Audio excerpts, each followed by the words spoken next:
नमस्ते, मैं हूँ राहुल और आप देख रहे हैं मेरा रूप। दोस्तों, आज बैटलफील्ड चेंज हो गई है। अब आप शिप्स, एयरक्राफ्ट और गन से जितना नुकसान नहीं पहुंचा सकते, उससे ज़्यादा नुकसान आप इंफॉर्मेशन, माफ कीजिए, sponsored, malicious and intentionally drafted false information and propaganda से नुकसान पहुंचा सकते हैं। हाल ही में हमें कुछ ऐसे ही चीज़ें देखने को मिली। द गार्डियन ने आर्टिकल लिखा जिसमें उसने बोला कि 2 सालों में भारत ने पाकिस्तान में टारगेट किलिंग करी और टेररिस्ट मारे। इसमें राजनाथ सिंह जी के उस बयान का हवाला दिया गया है जिसमें उन्होंने बोला कि हम पाकिस्तान में घुसकर मारेंगे। Sir, what do you think, जब भारत इकोनॉमिकली इतना आगे बढ़ रहा है, तो क्या उसे पाकिस्तान जैसी कंट्री में ऐसी हरकतें करने की ज़रूरत है? एंड अगेन, सिर्फ आरोप लगाए, कोई सबूत नहीं दिए। क्या इस तरह की चीज़ें इलेक्शन में नैरेटिव को ऑल्टर करने का काम करती है? स्पेशली हमने ये भी चीज़ देखा कि माइक्रोसॉफ्ट की तरफ से ये एक अलर्ट आया था कि चाइना या और दूसरी कंट्रीज आर्टिफिशियल इंटेलिजेंस के ज़रिए भारत में इलेक्शंस को ऑल्टर कर सकती है, थॉट प्रोसेस को ऑल्टर कर सकती है। तो इसमें 2 चीज़ें हैं। एक तो जो 5th जनरेशन वॉरफेयर की थ्योरी आती है, इसके अंदर जिसके अंदर एक इंफॉर्मेशन वॉरफेयर या फिर एक फॉल्स प्रोपोगंडा, और दूसरा इस तरह की इंफॉर्मेशन से इलेक्शन के नैरेटिव को चेंज करना। तो आप इन चीज़ों में कैसे इन चीज़ों को देखते हैं और आपका क्या एनालिसिस है? सबसे पहले Rahul ji, thank you for inviting me to your show today. Thank and you sir. It is important, हमको बहुत इस चीज को बारीकी से समझना है। हम इसको एक दायरे में लेके आते हैं जिसको बोलते हैं स्ट्रेटेजिक कम्युनिकेशन।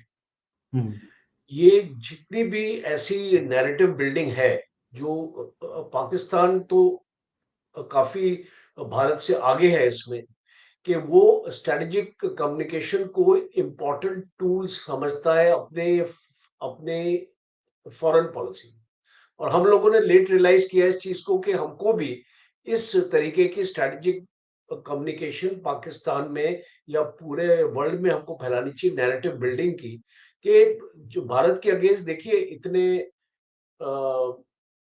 चीजें निकल के आती हैं। आप और हैप्पीनेस इंडेक्स में देखेंगे तो भारत को 138th पोजीशन अपनी दी हुई है और इस तरीके का।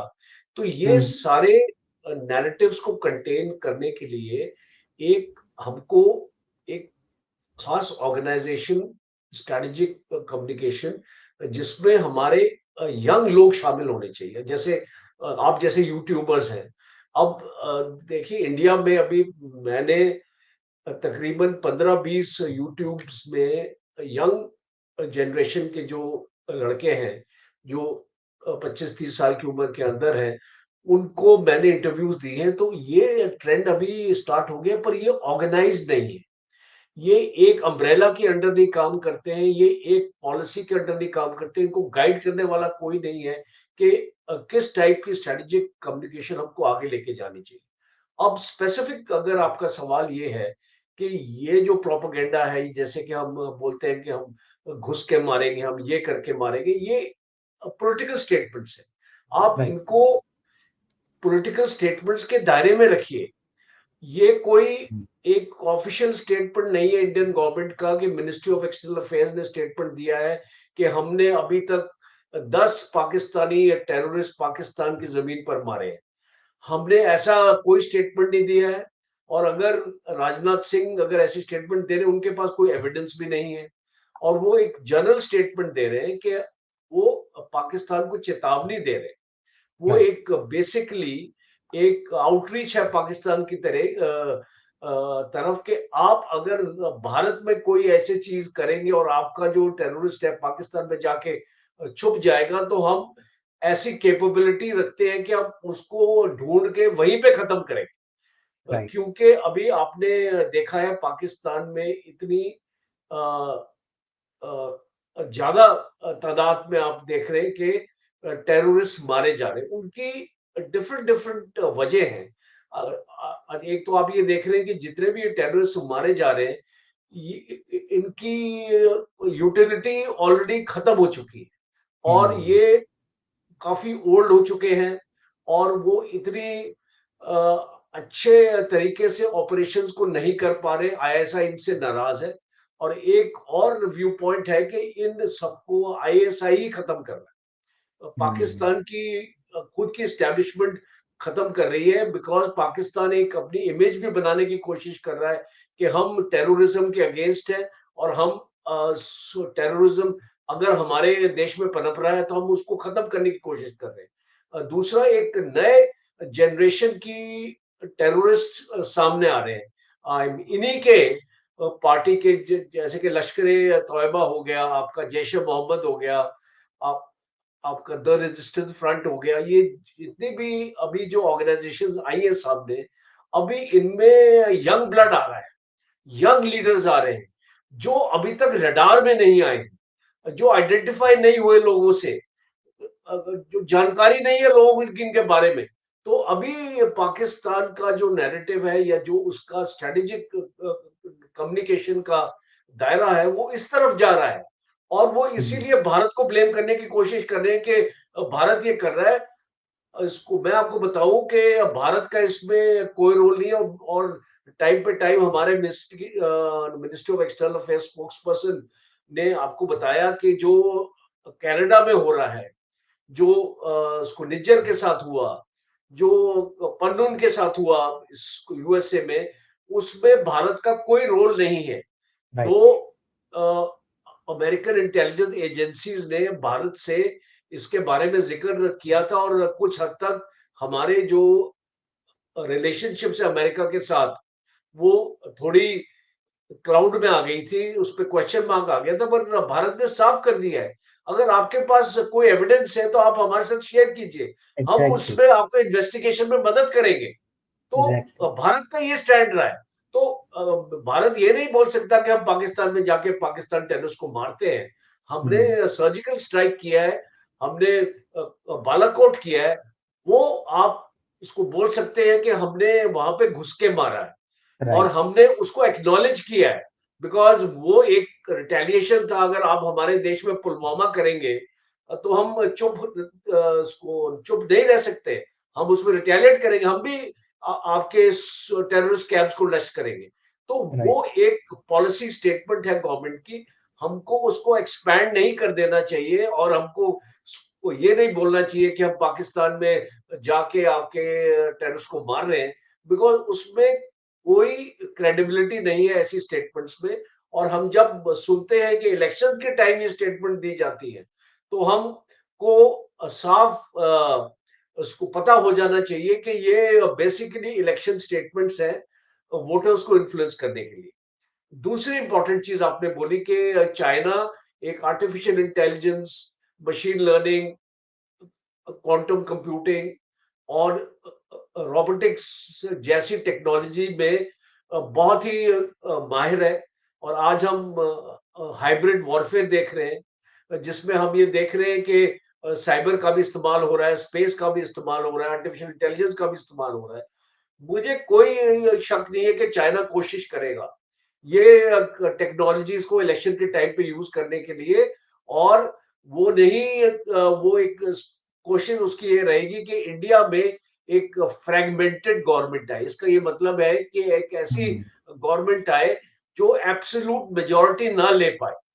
तो अगर वो बीजेपी आज इस पोजीशन में है कि वो स्ट्रांग पार्टी है और वो एब्सोल्यूट मेजोरिटी की तरफ जाएगी, तो चाइना जरूर अपने प्रोपेगेंडा से ये कोशिश करेगा कि कोई भी एक सिंगल पार्टी 300 वोट को क्रॉस ना करे। तो राइट। बेसिक ऑब्जेक्टिव चाइना का रहेगा। देखिए, ये एक लॉजिकल चीज है।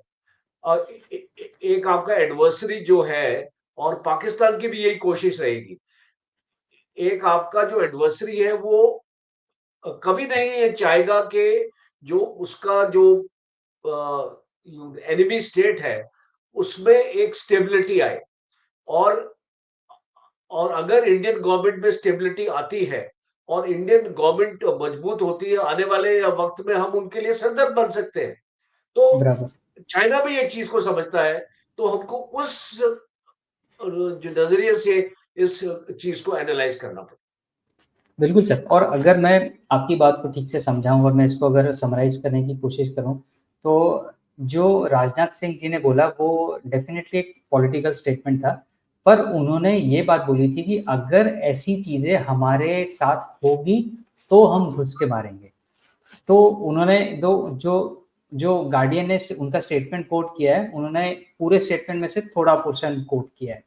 और रही बात जो पाकिस्तान में टेररिस्ट मारे जा रहे हैं, भारत मेरे ख्याल से जिस जिस जिस रफ्तार से या जिस पॉजिटिविटी से एक ग्रोथ की तरफ आगे बढ़ रहा है, उससे पाकिस्तान जैसी कंट्री में इस तरह की छोटी हरकतें करने की ज़रूरत ही नहीं है।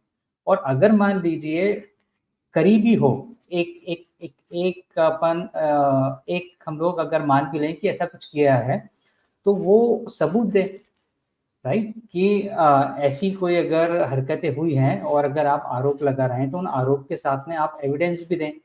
और उन एविडेंस के साथ में हम लोग उसको प्रॉपरली इन्वेस्टिगेट करेंगे और फिर आगे उसको कंक्लूजन तक लेके जाएंगे। ये चीज़ पाकिस्तान के केस में भी हुई, यही चीज़ कनाडा के केस में भी हुई, और यही चीज़ यूएस में जो आपने अभी वो पन्नू वाली बात बताई थी उस केस में भी हुई। सर इन इन सब चीज़ों का हमारी जो एक दो चीज़ें हैं, एक हमारे इलेक्शन के ऊपर और प्लस हमारी फॉरेन पॉलिसी और प्लस हमारे दूसरे देशों के साथ में टाइप्स या रिलेशन, उनके ऊपर कितना इन इन सब चीज़ों का, इन आर्टिकल्स का असर पड़ता है। और ये मुझे लगता है ये स्पॉन्सर्ड आर्टिकल्स होते होंगे, बजाय इसके कि ये एक जेनरिक आर्टिकल या फिर एक खुद से लिखे हुए आर्टिकल के बजाय। है। देखिए इलेक्शंस की बात अलग है बिकॉज़ इलेक्शंस में फॉरेन पॉलिसी मुद्दा नहीं होता है। बेसिकली जो हमारे डोमेस्टिक इलेक्शंस होते हैं उसमें इश्यूज़ होते हैं जैसे अनएम्प्लॉयमेंट, जॉब अपॉर्चुनिटीज आप उसको बढ़ाना, आप बेसिक जो फैसिलिटीज है इसको लोगों को देना, महंगाई कम करना और इसको पॉलिसीज ऐसी अपनी कंट्री की बनाना कि हॉस्पिटल केयर आपका इम्प्रूव हो, आप राइट। इसको डिस्ट्रिक्ट्स में और अपने रूरल एरियाज में ये अच्छे स्कूल्स इस्टेब्लिश कर सके, एजुकेशन सिस्टम आपका बेहतर हो और आपकी इकोनॉमी बेहतर हो। आप इसको क्या-क्या आपकी फिस्कल पॉलिसी क्या है, आपकी मॉनेटरी पॉलिसी क्या है, आप अपने टैक्सेस को इसको कम करके रखें। आप कॉमन मैन को जो तकलीफें हैं जो उसकी उसको आप उसको दूर करें। और तो इस तरीका के जो मुद्दे हैं, वो इलेक्शंस के जो वोटर्स हैं, देखिए आप जितने हमारे इंडिया के जो वोटर्स हैं, ज़्यादातर आपने उसको देखा होगा कि जो एजुकेटेड वोटर्स हैं, जो काफ़ी अगर पढ़े-लिखे वोटर्स हैं, वो 15 टू 20% ही। आपके मेजॉरिटी वोटर्स उस सेगमेंट के हैं जो बेसिकली जो आपके डेली वर्कर्स हो गए या जो आपका लो मिडिल क्लास या मिडिल क्लास के लोग हो गए। तो ये जो मिडिल क्लास के लोग होते हैं उनको इन चीजों से कोई फर्क नहीं पड़ता। आप राइट। अपनी क्या फॉरेन पॉलिसी बनाएंगे, आप किसके साथ दोस्ती करेंगे, आपका डिफेंस डील किसके साथ हो रहा है, ये हम जैसे लोगों को फर्क पड़ता है बिकॉज हम लोग डिफेंस एनालिस्ट हैं। हम हर एक चीज को एनालाइज करते हैं और हम इस पे टिप्पणी भी करते हैं। गवर्नमेंट ने अगर अच्छी काम किया है तो हम उसको सराहते हैं और अगर कोई ऐसी पॉलिसी हमको लगती है जैसे कि अभी राहुल गांधी ने स्टेटमेंट दिया कि हम ये अग्निवीर स्कीम को खत्म कर देंगे। तो इस टाइप की चीजें इलेक्शंस में काम आती हैं बिकॉज लोग चाहते हैं कि अगर हम फौज में आए तो हमको परमानेंट नौकरी मिले, हमको 4 साल के लिए नौकरी ना मिले। तो ये पॉलिटिकल पार्टीज जो गवर्नमेंट की पॉलिसीज होती है उनको एक्सप्लॉइट करने की कोशिश करती है कि हम आपकी अग्निवीर आपकी खत्म कर देंगे। तो इसमें इनको इसको काफी ऐसे इसको वोट बेस मिल जाएगा बिकॉज काफी लोग नाराज हैं आज अग्निवीर पॉलिसी से। तो उनको एक एमुनिशन मिल जाता है, मुद्दा मिल जाता है कि गवर्नमेंट के अगेंस्ट ये बात करने का जिससे उनको वोट्स भी मिल सके। तो हम मैं ये जो मेरी ये अंडरस्टैंडिंग है कि जितने भी ऐसे मुद्दे होते हैं वो इसको वोटर्स को इन्फ्लुएंस नहीं कर सकते, but at the same time ये कहाँ पे इन्फ्लुएंस आता है, जब गवर्नमेंट आपको ये बताने की कोशिश करती है कि अगर हमारी गवर्नमेंट एक बहुत एग्रेसिव गवर्नमेंट है, हमारी गवर्नमेंट के पास इतना दम है कि अगर कोई भी टेररिस्ट अटैक हमारे ऊपर होता है तो हम दूसरे देश में जाके भी वार कर सकते हैं। और इसमें हम्म, बालाकोट का एग्जांपल, और इसमें आपने सर्जिकल स्ट्राइक आप देखिए, 2019 के जो इलेक्शंस थे वो किस प्लेटफॉर्म पे जीते गए, वो इसी राइट, प्लेटफॉर्म पे जीते गए। तो बट ये जो प्लेटफॉर्म है, आप इसको टेम्पलेट नहीं कर सकते। हर एक इलेक्शन में आप जो सेम चीजें लेके नहीं आ सकते, आपको नई चीजें भी लानी पड़ती हैं। और इसको गवर्नमेंट की आपको परफॉर्मेंस के बारे में भी बात करनी पड़ती है कि आपने पिछले 5 साल में आपने क्या क्या किया। तो गवर्नमेंट अपने मैनिफेस्टो में ये मुद्दे लेके आती है। बीजेपी का भी मैनिफेस्टो, इसमें अगर आप उसमें देखें तो उसमें 90% डोमेस्टिक इश्यूज के बारे में बात की जा रही है। राइट। ये जो 10% जो भी है, और देखिए आप 2019 की जब इलेक्शंस आपने देखे थे, उस टाइम पे पुलवामा हुआ था, हम्म, कुछ महीने पहले इलेक्शंस के। तो हम्म, वो चीज एक ऐसी हुई थी कि भारत के ऊपर एक ऐसा अटैक हुआ था और भारत ने बालाकोट से उसको जवाब दिया था। तो राइट, पब्लिक सेंटिमेंट में गुस्सा बहुत था, और हम्म, आपने उस गुस्से को शांत किया, और आपने ये दिखाया कि आप अगर हमारी गवर्नमेंट को आप दोबारा लेके आएंगे तो हम इंश्योर करेंगे कि हम आपको सिक्योर रख सकेंगे। तो इस राइट। प्रकार का स्टेटमेंट और इस प्रकार का नैरेटिव बिल्ड किया था उस टाइम पे। पर हर एक टाइम ये जो सेम नैरेटिव बिल्डिंग नहीं हो सकती, राहुल। Right, absolutely. सर, अब मैं थोड़ा-सा इंटरनेशनल जियोपॉलिटिक्स की तरफ मैं चलता हूँ और मैं ये चीज़ पूछूँगा। अभी 1 दिन पहले, 2 दिन पहले ये एक खबर आई कि इज़राइल जो है, वो साउथ गाज़ा से अपनी आर्म्ड फोर्सेस को विथड्रॉ करने वाला है। तो ये उस रीजन में जो जहाँ पिछले 6 महीने से इतना भयानक वॉर चल रहा है, तो क्या ये कहीं न कहीं वॉर के एंडिंग की तरफ जा रहा है या फिर ये कहीं सीज़ फायर की तरफ ये चीज़ इंडिकेट कर रही है? क्या इसमें यूएस का और बाकी दूसरी कंट्रीज़ का, इंडिया का भी उतना इन्फ्लुएंस है जिस वजह से ये इस डायरेक्शन में बात आगे जा रही है सीज़ फायर की तरफ? Rahul, as a defence and a military analyst मैं आप उसको बात करता हूं कि एक जी, फौज 6 महीने से लड़ रही है, जी, और एक फटीग आ जाता है फौज में। एक एक फौज का एक स्टेमिना होता है, वो जी, स्टेमिना भी आपको उसको आपको देखना पड़ता है कि एक जवान के ऊपर कितना साइकोलॉजिकल और फिजिकल प्रेशर आया हुआ है। दूसरा, अगर आपके ऑब्जेक्टिव एक एरिया में पूरे हो जाते हैं, हुँ, खान यूनिस में आपने अपना ऑब्जेक्टिव पूरा कर दिया, आपने वहां पे हमास को खत्म कर दिया है। अब राइट, आप चाहेंगे अपने नेक्स्ट ऑब्जेक्टिव की तरफ, और वो है रफा। अब इजरायली डिफेंस फोर्सेस अपनी तैयारी राफा ऑफेंसिव के लिए कर रही हैं, और एक ऑपरेशनल पॉज दिया है। 15 ओके, दिन का हो सकता है, 20 दिन का हो सकता है, इससे ज्यादा नहीं होगा। आप ओके, अपनी फौजों को रेस्ट एंड रिकूप के लिए भेज रही हैं। आप अपने ट्रूप्स को रिसाइकिल कर रही हैं, बिकॉज हर एक फौज में कोई भी ऑपरेशन में आप अपने ट्रूप्स को रिसाइकिल करते हैं। जो अगर जी, आपका फेज 1 ऑपरेशन हुआ है, अगर आपकी एक टुकड़ी लड़ रही है, तो फेज 2 में आप उसको रिसाइकिल करेंगे, फेज 3 में लेके आएंगे। तो इस तरीके के ऑपरेशंस कोई भी प्रोफेशनल आर्मी प्लान करती है। तो मेरे हिसाब से सीज फायर की तरफ नहीं बढ़ रहा है इजराइल। ओके, अभी राफा में जितने भी रेमिनेंट्स हैं, 3-4 बटालियन हैं, हम मान के अभी चल रहे हैं कि हमास की वहां पे मौजूद है। अब उनको खत्म करने की तैयारी की जा रही है। एक फाइनल असॉल्ट होगा, और बिकॉज राफा के बाद पूरा आपका इजराइल की जो लड़ाई है वो आपकी खत्म होने वाली है। और अभी 6 महीने ऑलरेडी हो चुके हैं। मैं ये मानता हूँ और 1-1.5 महीने की बात है। आप देखेंगे कि ये पूरा जो गाजा स्ट्रिप है, ये ऑलरेडी सैनिटाइज हो चुका होगा। 40 से 45,000 लोग मारे जा चुके होंगे और इज़राइल अभी रुकने वाला नहीं है। अभी वो एक फाइनल स्टेज में है और नेतन्याहू भी जानता है कि उसका जो आगे का फ्यूचर है, वो इस ऑफेंसिव के ऊपर डिपेंड करता है कि वो अपने अपने होस्टेजेस को छुड़ा सके और हमास को खत्म कर सके। उसके दो ही ऑब्जेक्टिव हैं और अगर ये अपने ये दो ऑब्जेक्टिव वो अपने पूरे करता है तो एटलीस्ट कुछ उम्मीद से अपने लोगों के पास जाएगा। एज इट इज उसकी पॉपुलैरिटी और डिमांड हो रही है और इसराइल में प्रदर्शन हो रहे हैं हाँ। कि नेतन्याहू को रिमूव करने के लिए और वहां पे इलेक्शन कराने के लिए।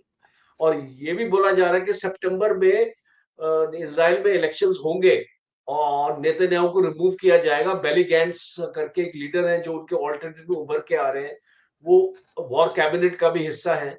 तो और वो अमेरिका में ऑलरेडी भी अपना विजिट अपना कर चुके हैं, वाइस प्रेसिडेंट से मिल चुके हैं, डिफेंस सेक्रेटरी से मिल चुके हैं और जो जो बाकी सेक्रेटरी ऑफ स्टेट से मिल चुके हैं और एंथनी ब्लिंकन से मिल चुके हैं और आपके जो एनएसए है उससे मिल चुके हैं और आपके सीआईए के आपके डायरेक्टर विलियम बर्न से मिल चुके हैं। तो ये सारी अमेरिका ग्राउंड प्रिपेयर कर रहा है सितंबर तक। Netanyahu will be replaced, they will be more congenial leadership in Israel और जो है गाजा को फिर आपने रिकंस्ट्रक्शन भी करना है, यूनाइटेड नेशंस भी इन्वॉल्व होगा, यूएनआरडब्ल्यूए को भी आपने दोबारा से लेके आना है। तो और आपकी जो पैलेस्टीनियन जो अथॉरिटी है उसमें आपको एक उसको रोल देना है कि वो गाजा में इसको कुछ हद तक अपनी एक अथॉरिटी बना के और उसको चलाए और वो हम्म। इजराइल ऑक्यूपेशन खत्म नहीं होगा Gaza. Okay. Israeli defence forces will not leave Gaza. वो जो गलती पहले एक्चुअली कर चुके हैं कि गाजा को एक्चुअली छोड़ दिया था और हम्म। जितने भी सेटलमेंट्स थे इजरायलीज के और जूस के वो वहां पे खत्म कर दिए थे। अभी ये चीज हमको दोबारा देखने को नहीं मिले। ओके। सर, इन इन इन सब चीजों का कभी भी कोई भी डिप्लोमेटिक सॉल्यूशन नहीं निकल सकता बातचीत से? देखिए राहुल, डिप्लोमेटिक सोल्यूशन होता है बायलैटरल। हम्म। अगर पैलेस्टीनियंस और जूस इकट्ठे होकर बात करें और अपनी हम्म। को एग्जिस्टेंस की बात करें और रिकॉग्नाइज करें कि हम आपका स्टेट ऑफ इजराइल को मानते हैं। आज पैलेस्टीनियन इजराइल स्टेट को नहीं मानता है।